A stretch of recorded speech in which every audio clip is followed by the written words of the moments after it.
दोस्तों नमस्कार, एम्बुलेंस वाले ब्लॉक में आपका फिर से स्वागत है। आज हम आपको फिर से एक मरीज को समय से एम्बुलेंस के द्वारा अस्पताल में पहुंचाने के बारे में फिर से बताते हैं। दोस्तों आप देख पा रहे होंगे कि वही सर्दी भरी रात है, गहरी धुंध छाई हुई है।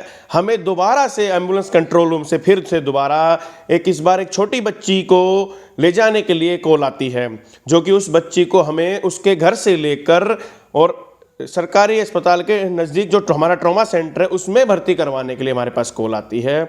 उस बच्ची को रात के समय जब कोई भी वाहन की सुविधा नहीं मिल पाती है तो आपकी यही एम्बुलेंस 102 108 एम्बुलेंस सेवा सर्विस जो आपके प्रत्येक राज्य में काम करती है, जहां हम इसकी सेवा संभालते हैं, हम अपनी एम्बुलेंस को दोबारा से लेके चल पड़े। आप देख पा रहे होंगे कि कितनी धुंध और कितनी भयंकर सर्दी, ये अभी कल रात का ही ब्लॉक है।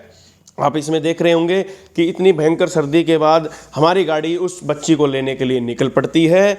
आपके सामने धुंध का इस तरह से अंदाज़ा लगा रह पा रहे होंगे कि हमें बिल्कुल भी कुछ दिखाई नहीं दे रहा था, लेकिन फिर भी हम सिर्फ बढ़ते चले जा रहे थे अपने लक्ष्य की तरफ। हमारा एक ही लक्ष्य था कि उस जिसके पेट में दर्द हो रहा था उस बच्ची के, उसको समय से अस्पताल में पहुंचाकर उसका इलाज शुरू करवाना। तो आप देख पा रहे हैं धुंध कितनी गहरी छाई हुई थी, लेकिन फिर भी हम अपने लक्ष्य की ओर बढ़ते जा रहे हैं। उसके बाद हम अपने ऊंचे नीचे उबड़ खाबड़ रास्तों से होते हुए उस गांव में पहुंचते हैं। उस गांव में पहुंचने के बाद हमें उस बच्ची के पिताजी से बात होती है, जो कि हमें वो रास्ता बताते हैं। उनके द्वारा बताए हुए रास्ते पे हम चलते जाते हैं और आखिर हम उस गांव में पहुंच जाते हैं। उस गांव में पहुंचने के बाद वो हमें मिलते हैं।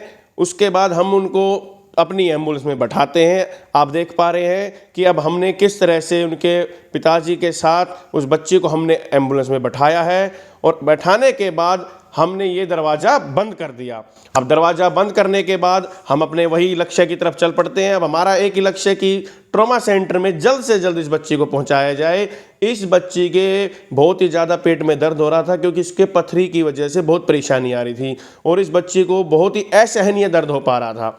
जिस वजह से हम इसको तुरंत लेके सरकारी अस्पताल ट्रॉमा सेंटर में भर्ती करवाते हैं। आप देख पा रहे होंगे कि अब हम ट्रॉमा सेंटर में पहुंच चुके हैं। ये आपके सामने ट्रॉमा सेंटर दिखाई दे रहा है और उनको हमने आके आराम से सकुशल भर्ती करवाया और भर्ती करवाने के बाद इस बच्ची की तबीयत में सुधार हुआ। ये देखिए हमारी आपको एम्बुलेंस दिखाई दे रही होगी, एम्बुलेंस हमारी खड़ी है और आप देख पा रहे होंगे कितनी ज़्यादा धुंध बनी हुई थी, ये आप एम्बुलेंस के ऊपर देख भी पा रहे होंगे।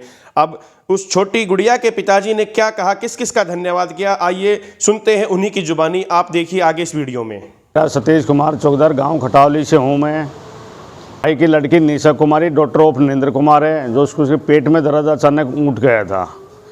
हमने 102 पे कॉल किया कंट्रोल रूम में, जिसमें पीएचसी मसानी से जेपी चालक वहाँ हमारे घर गांव खटावली में पहुँचे और धुंध में बहुत भारी धुंध थी, जिसके कारण उन्होंने बड़ी समय से गाड़ी हमारे पास पहुँचाई। प्रशासन का और पूरा कंट्रोल रूम का हम धन्यवाद करते बार बार में, जो समय पर गाड़ी पहुँच जेपी चालक ने धन्यवाद करते बार बार में, प्रशासन का और हॉस्पिटल का और गाड़ी ड्राइवर साहब का और हॉस्पिटल वालों को धन्यवाद करते हैं बार बार में, जो इन्होंने सुविधा तुरंत मिली हमें एम्बुलेंस से। पीएचसी में ट्रॉमा सेंटर और इमरजेंसी में ही है, बिल्कुल ठीक है बिल्कुल।